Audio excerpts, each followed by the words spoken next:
everyone, and welcome to this very special Mirror Now broadcast. We are in conversation with someone who's been called ravishing, rebellious, but very often real as well.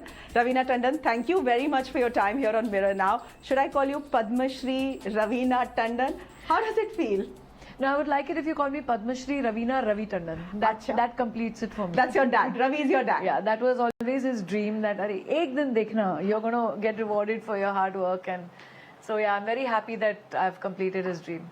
How would he have reacted to your Padma Shri? Oh my God, like a light bulb, like a tube light. Any award, I would get any award. It could be any category. He was very happy, and he would tell 10 people, "Aaj malum hai Raveena award leke aayi ghar pe." So yeah, he would have called about 100 people, and the whole mohalla would know. So at the ceremony, you would then probably miss him the most. No, he's going to be there. He's going to be there, so how can he not be there? Okay, he will be there. You know, it's uncanny, but I haven't dreamt about him since his passing. And past 2 nights, I've only dreamt about him. So I think it's like a sign, him telling me that, listen, I'm there. Otherwise, can you imagine in this 1.5 years, I didn't dream about him. He didn't come in my dreams, so it's crazy. So okay, he'll be there to bless you. I guess that's the thing with parents, where you don't realize how important parents are to your lives till they are gone. That's when you miss them the most. Is that the case with you? No, but I'm lucky enough, I think, that I made them realize, and I make them realize how important they are to me. I've done that always. So I don't think I will regret that there's a day that, oh, I didn't tell my father that I love him. No, I told him every day that I love him. So I know that he went a happy man, and I know that I am happy too. Many years ago, you had won the Best Debutante Award. Yes. And now this. What's the journey been like? Oh, it's been quite something. It's been ups and downs and struggles and everything which I think a lot of people go through. Everybody has a story. So yes, even I have my share of stories. So it has been quite a journey, but it's like a culmination. I think, like I said, my dad's passing happened in Feb, and it started with the Dada Saheb International Film Festival Award, which is done by Incredible India. And the round off is the Padma Shri again by our government, by the government of India. And I think it's I'm very honored and very privileged. Oh, but what was the feeling like? How did your family react, especially the kids? You know, it was very surreal, because it's not something that one had planned or one thought or ever. It just came completely out of the blue when we heard that, okay, you've been nominated.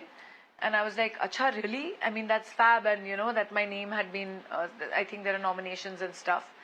And then when the announcement came out, it was like, oh my God, really? Like it took me time, because even I didn't know when. In fact, the media called me and said, the announcement's out and your name is there and number 98 CC. So I was like, yeah, send me the list. And then it was there, and yes, it was. And then I called up my mom and I said, put on the TV. Yeah, that's how it was.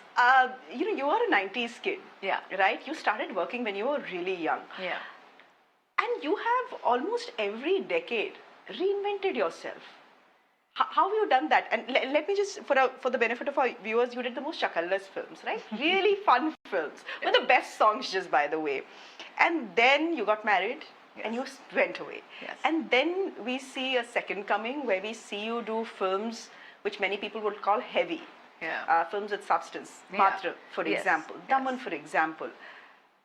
And then we see you as an eco-warrior, someone who's passionate about wildlife and speaking about social causes as well. So I think speaking about social causes, I've been doing that for a very long time, since the beginning, I think, since the 90s. In fact, if you see my earlier interviews, and every time a magazine would also come to me in the 90s and say, we want to do a photo shoot with you, a Christmas shoot or something like that, I used to say, celebrate with me and my orphanage kids. So I would make a company when CSR activity was not even there. I used to make some company sponsor, like for example, Westside wanted us to shoot in their mall. I would say, okay, my entire 30 orphanage kids will come, you give them treats, you give them small presents from Westside, and I'm ready to do your photo shoot. So I used to convert it in that way. And I've been doing that since 92, 93. But now, yes, there are many causes that are dear to my heart, and I do take up for them. But even my films have been cause-driven, cause-relevant. whether you saw Matra or you saw Shul or you saw Jago or you saw Daman. In fact, Daman in the year 2000 spoke about violence and marital rape, domestic abuse, where it was not even spoken about. And I think that was the turning point for it. I think that film won a lot of awards because of the fact that it was something that till then we were seeing movies ke Mera Pati Mera Devta Hai and things like that, and over here it was a complete turnaround where she actually takes up the fight against her own husband, and we're talking about marital rape. So that was a film much before its time, and as you can see, even now we are debating about that same topic in court. And keeping our fingers crossed and hoping that so it will be criminalized one day. Exactly, so that's still prevalent. But yes, I do agree also some points that there is sometimes misuse of laws that are there to protect women, but then that again is law, and law has to prevail, and then the truth will always come out. So if one fights for it, it is a great law to protect our women. So yeah, so it's been I can't say it was the amalgamation of everything, but Did things change after you had kids? Is that when you become, more socially aware, when everything starts bothering you, whether it's pollution, whether it's kachra in your city, whether it's tigers being poached? Do mothers generally become more vocal, socially articulate when they have kids, when they first become mothers? So like I said, I've been doing this since 92, 93. In fact, I grew up watching my mother do a lot of social work.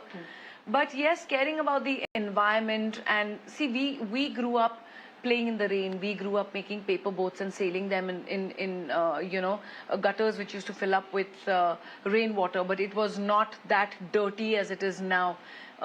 We grew up with the entire building coming down when it was raining, and we children being allowed to play in the rain. And now one can't do that anymore. We have polluted our planet so much. And yes, to a certain extent, when your kids are born, you do start worrying about everything. You do start worrying about the fact that, okay, what have we done to our planet and where is it going? And see the health hazards that are there. If you see in Mumbai itself, I don't know the ratio in Delhi, but about 40% of kids born statistically in Mumbai are asthmatic. Most kids in Delhi have smokers' lungs because of our pollution. So then what have we done? And then what right do we have to bring children into this world? To suffer and die painful deaths? No, that's not what we are looking at. If we have to leave a legacy behind, we have to leave a legacy of a healthy planet. And then we have every right to bring children into this world. So for me, yes, maybe as a mother, that does concern me. That what kind of a planet are we leaving behind for our next generation, with natural disasters that people call actually not natural disasters, they're actually man-made disasters because of what we've done with deforestation, what we've done with global warming. So that's something that we have done. So it's time to reverse a little bit of the damage that our generation did. Speaking about motherhood, you became a mother at the age of 21. But could single women adopt then? No, single women couldn't adopt. So I, at that time, had to become a legal guardian. The minute I turned 21, I became the legal guardian. So that is what one could do. So the laws did not permit. How did the girls come to you? Well, that's a story. They're actually my cousin's kids, and I didn't think that they were getting the kind of life that they deserved.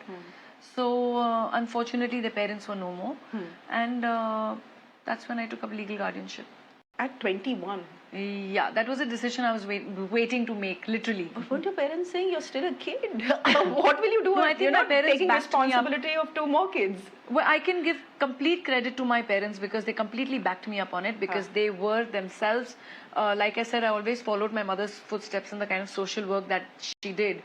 So it was something close to my heart, and I do believe charity does begin at home to a certain extent, because here we were working for other NGOs and for other orphanages and things like that, and here was a case that was happening in front of us, and I did, absolutely, we all thought that they deserved a better life, and we had to fight a little for that, but we did it, yeah. And how old are they? What are they doing? Well, they're settled, and they have their own companies, and they are married, and they're doing well, and they have their own kids, and touch wood, everything's fine. So getting back to the 90s, I really want to know how actresses your generation managed to do some 500 films in a year.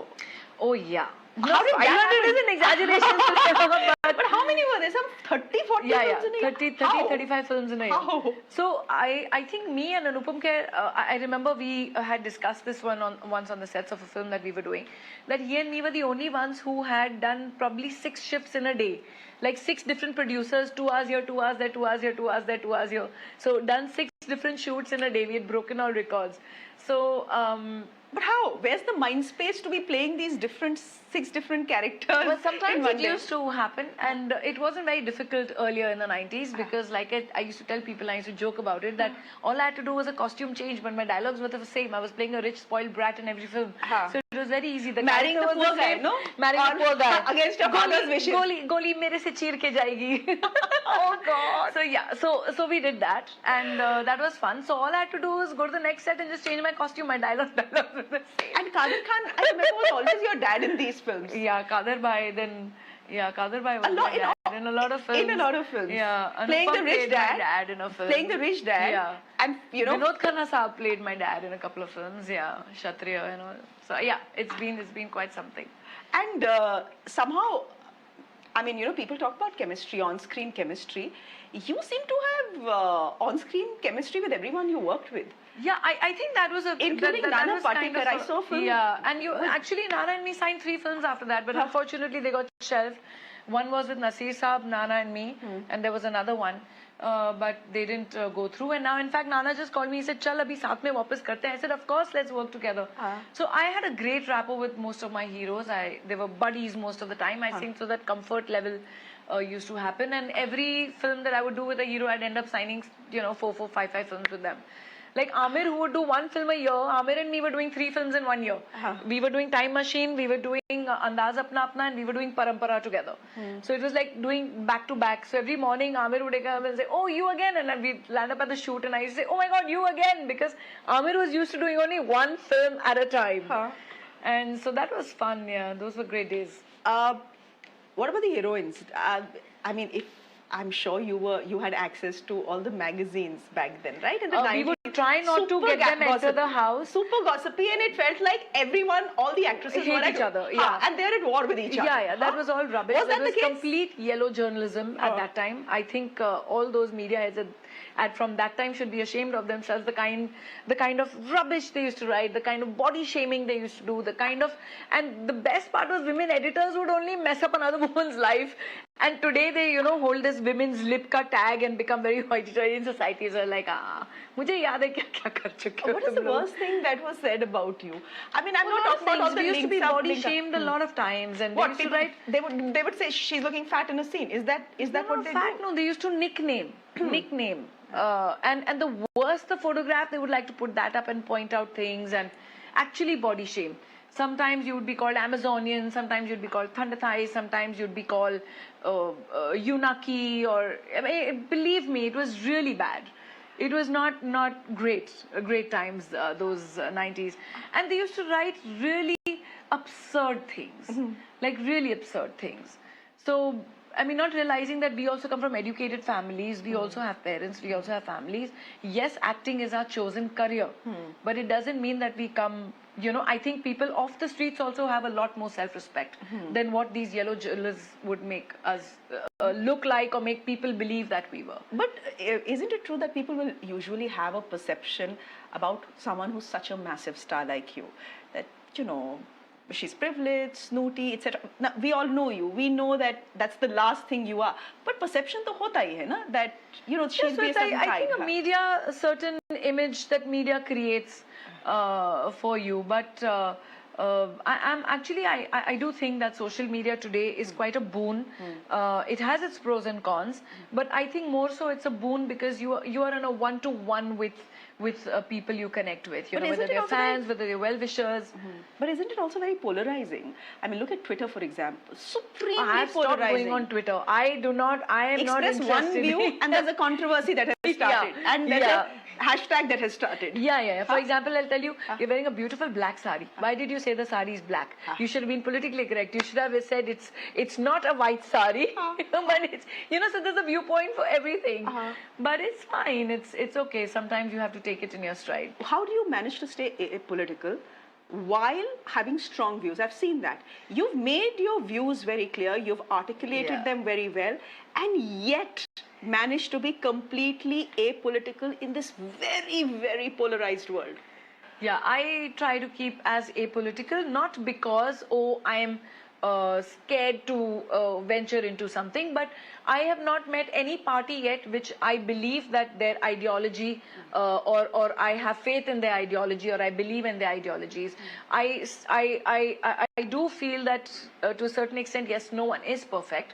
We have very good leaders in all spectrum of our political,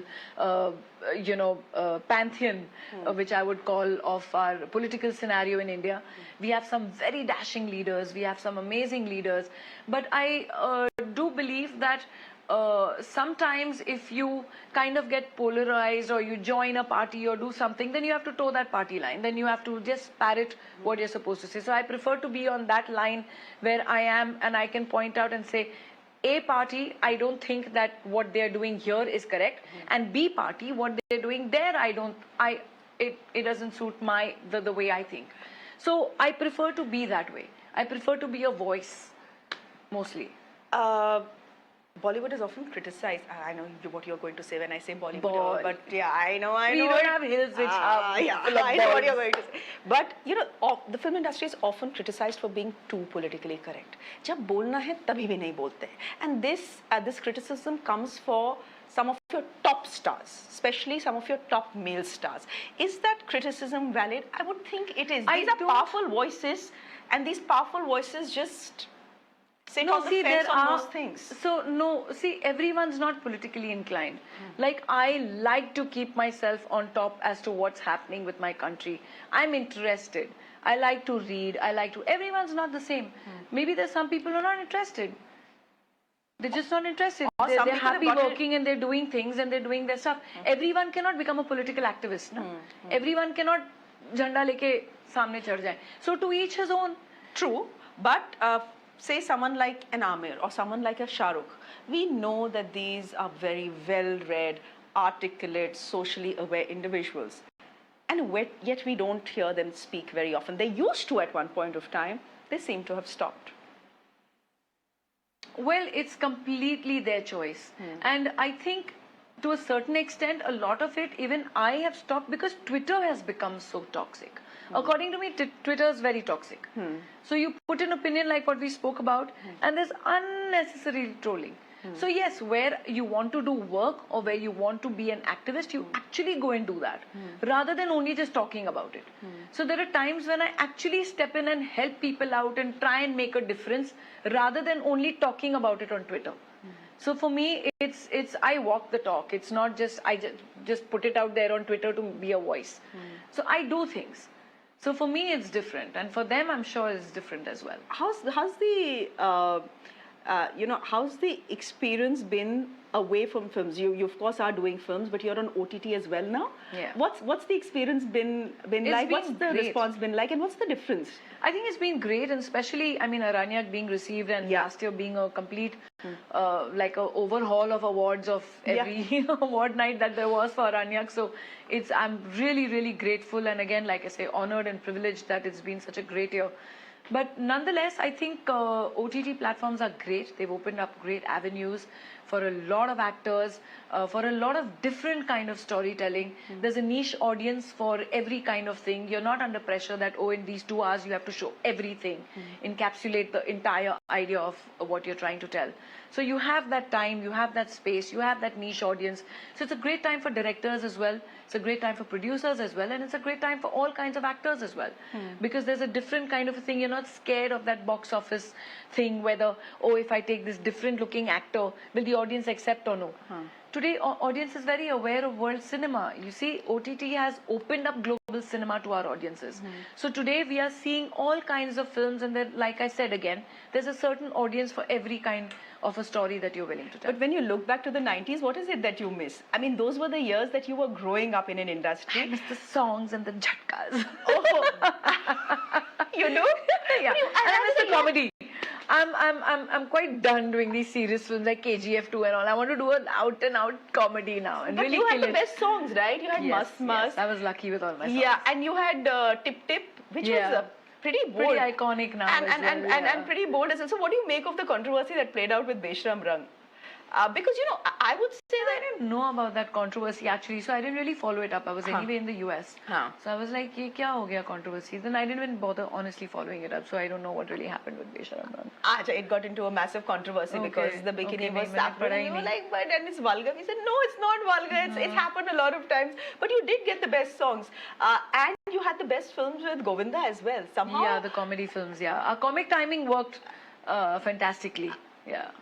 What was the politics like back then? You're saying that there was no catfighting and bitching amongst actresses like was made out to be. But what about, you know, the fact that there was, I mean, there's still no pay parity. Would you want to talk about that, what it was back then? And whether the actors in the film had much more say on who should get picked Okay, so as number the leading one, lady? the pay disparity, yes, there used to be a hell of a lot.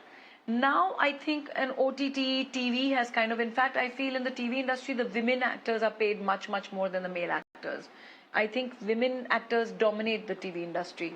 I think, I could be wrong in my calculation, but it's my opinion. And in OTT, yes, the balance has sort of come. As far as the film industry goes, I think that we still have to reach that, you know, with a long way to go. You're being nice. A long way to go, but no, we are reaching there.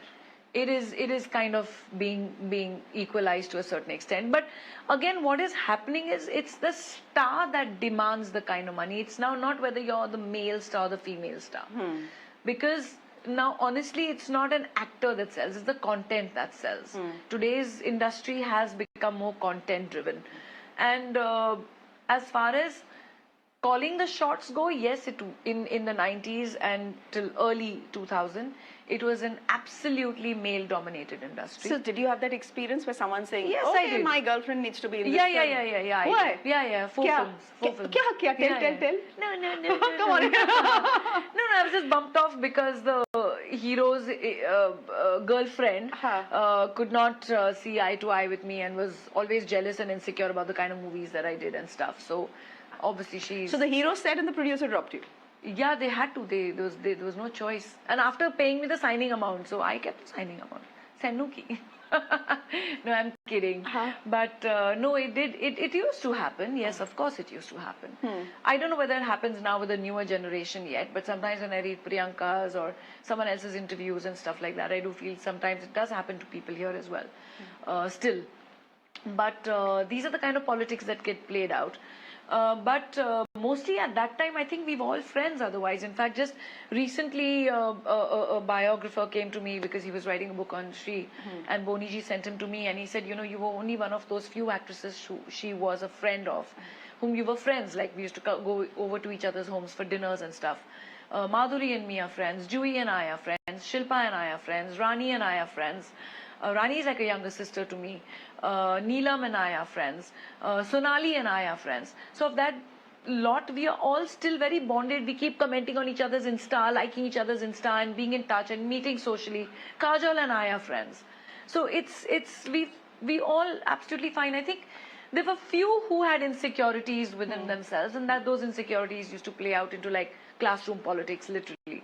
But otherwise, we were all very, very fine with each other, and we used to enjoy working with each other.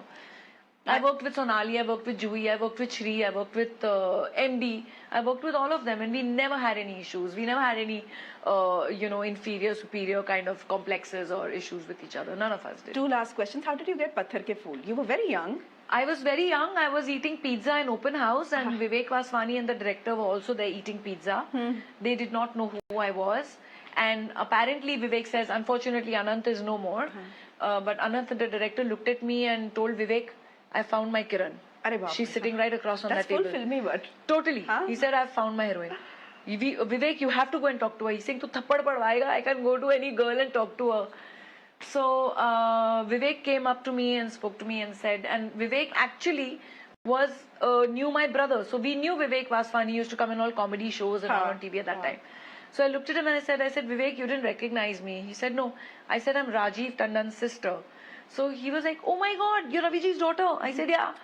So he said, oh, okay. Then I'll talk to your brother, I'll talk to your dad. I said, okay. Even then I didn't know for what. And it was just meant to be. And then I was doing an ad. I was working with Prahlad Kakkad and I was shooting for an ad in Bandra. And I was shooting with this model, Bunty Walia, who also became a friend of mine. And he was also Salman's friend. And at that same time, I was not aware of, when I was shooting there, I used to do the clapperboard and all, I was assisting Prahlad. So he got Salman in the car to say, see, I was telling you this girl deserves to be an actor. And they both came in the car and saw me and went off, and I didn't even know that. So it was, I think, sometimes when universe just kind of, makes it happen for you, it just kind of happened at all ends. So Vivek and all here were contacting my dad, and Sippy Saab was talking to my dad. And from there, Salman had already seen me, and he went and told Salim uncle to call up my dad. So all this was happening. It was convoluted completely. So it was ghar ki baat, but how could you walk onto a set at 16 and a half and just... Yeah, and no perform? acting classes, no dancing class, nothing. I was assisting Prahlad. So from there to now, to the National Award, to the Padma Shri, what would you say has been the biggest learning in your long journey?